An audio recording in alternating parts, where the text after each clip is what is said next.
Hello, I am Marcus and welcome to a new episode of EV Journey. Now today I have a new furry co-host and hopefully this should help me increase my subscriptions, so please click subscribe below. The new co-host is Poppy the Kitten. Hopefully you can see her there. So if you want to know review of electric cars and the ID.3 from a cat friendly perspective, I will do that review with the ID.3. I will tell you if it's cat friendly, if cats enjoy the car, etc. So I will do the reviews that nobody else does. Now if you want to know more about Poppy the Kitten, please wait until the end of the video where I will tell you more about Poppy the Kitten. Also, I've sold my petrol car, so we will talk about that as well near the end of the video, so stay for that as well if you want to know about me selling my petrol car. Currently I only have a bicycle. But first, we have 3 or 4 reviews that have come out about the ID.3. So it's actually been German journalists on the roads in Germany, very controlled by Volkswagen, but not too controlled. And they've actually given us some excellent insight into the new ID.3, as these are the first full reviews that have come out. And they're not on test tracks, they're actually on German roads, and we see lots and lots of the software. And as a pre-booker, I'm absolutely over the moon with the reviews. So I've left a link of 4 reviews below. One of them is from Autogefühl, the other is from Car Maniacs, and one is from eAuto.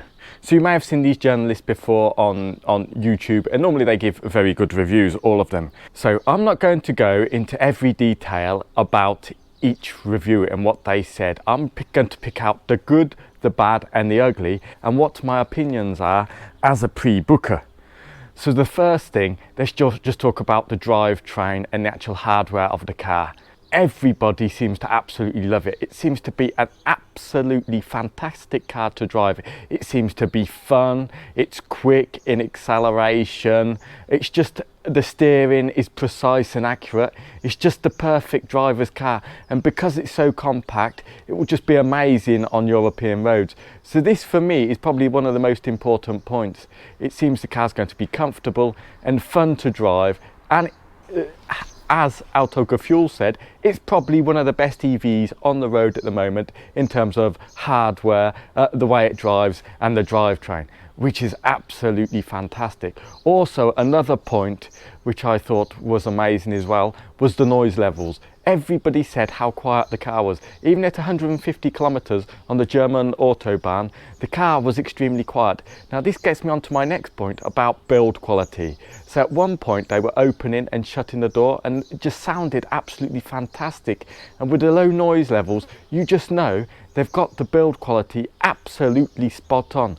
Although there may be a few cheap plastics inside to make the car slightly cheaper and lighter, in terms of build quality, it's absolutely fantastic. So another point that I thought was very good is they actually said that you're better off getting the smaller tyres, the 18-inch tyres over the 20-inch tyres.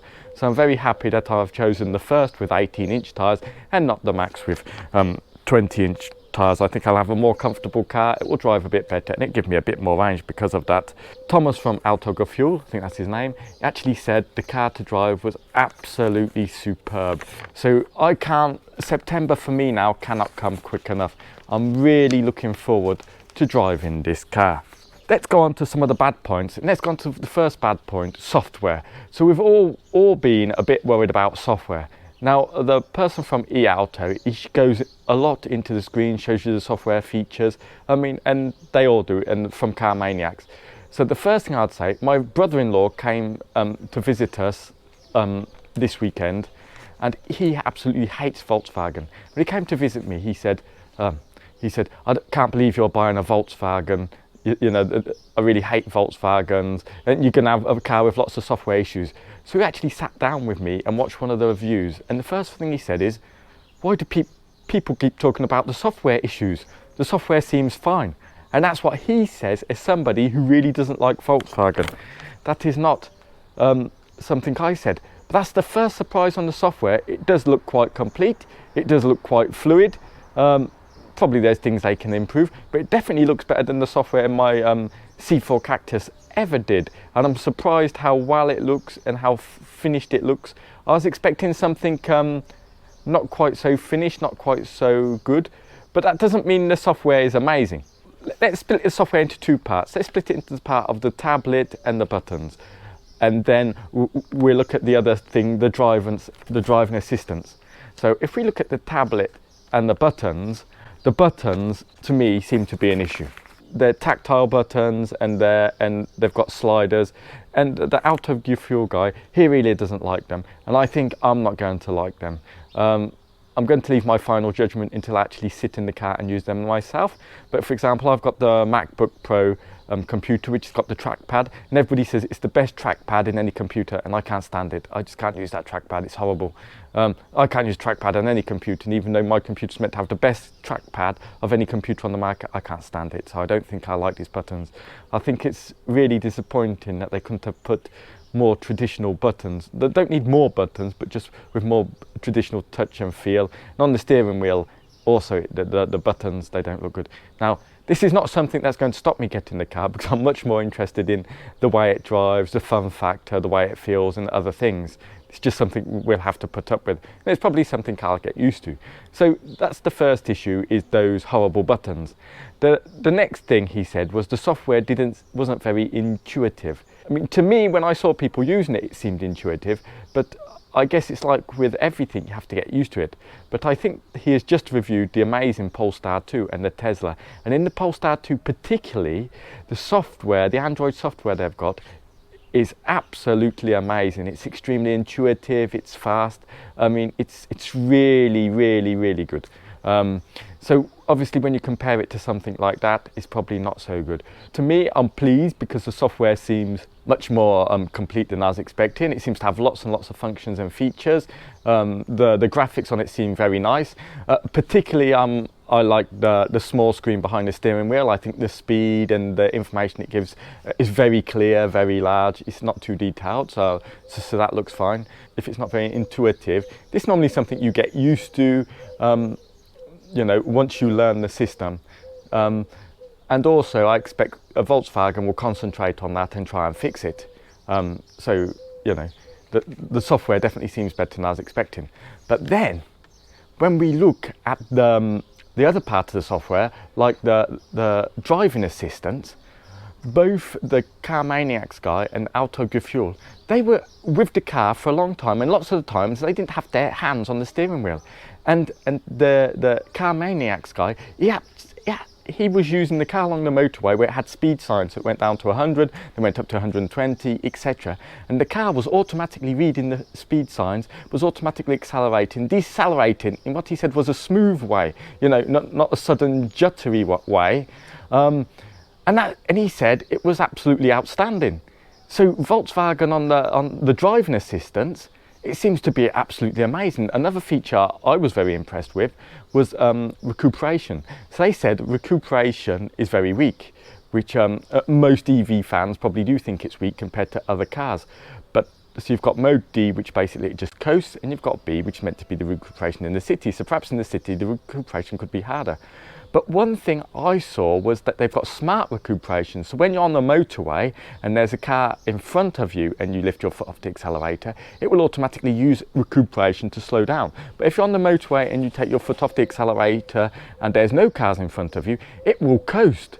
So I think I'll just have the ID.3 always in smart recuperation. It seems absolutely amazing. It seems to work very well. Sort of the driving assistance features on the car seem to work spot on. So these software issues, I think it's probably at the moment seems to be more around the interface not being very intuitive, because in terms of software assistance, it seemed amazing. And there was one point where they were in the traffic, and the car was driving along nicely in the traffic.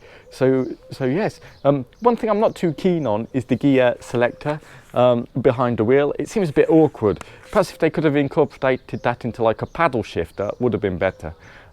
But saying that, it's got one thing which automatic cars don't have. So on a normal automatic car, you pull it backwards to go forwards for drive, and you push it forwards to go backwards. So I've always found that completely annoying and completely strange on automatic cars, but this one's different. Finally, they've managed to suss it out. So if you want to go forward, you move it forwards. If you want to go backwards, you move it backwards, which seems to make absolutely perfect sense. Another feature that seems really good is the auto hold feature. So when you're stopped in traffic or something, you don't need your foot on the brake. It will automatically hold for you. So you know, you don't have to have your foot on the brake, and then you put your foot back on the accelerator, it just moves again. So the auto hold feature also seems something that to me seems great.